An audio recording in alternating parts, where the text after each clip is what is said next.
Perfect. Let's move to two other options that the judges still have, is to use the canons or presumptions. If you could a little bit tell us about them. So they look complicated, but they're Latin rules for interpretation. Nocita associs, known from its associates, we can effectively take the meaning of a word from the place in which it appears, the things that appear around it. So if I see something in a particular section of a statute, I would maybe look at the headings, I would look at some of the nearby sections or words or rules to try to give some meaning if I was having an interpretive difficulty.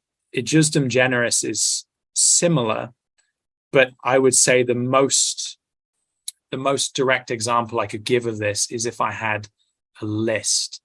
One word in the list, I would give a similar meaning to other words in the same list. So if I had a list of animals, for example, and say they were all domestic animals, and then I had another animal listed again, I would assume perhaps that also is a domestic animal or pet or considered in that sense. If I had a cat, a dog, and maybe a budgie on there or something, I would assume that because the first two are domestic animals, the third is as well.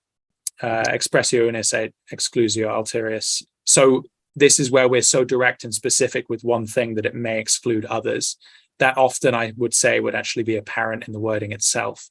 If we say very specifically one thing, but we don't mention others, and we don't use words like including but not limited to or something like that, the use of one thing impliedly may exclude other things from applying there as well.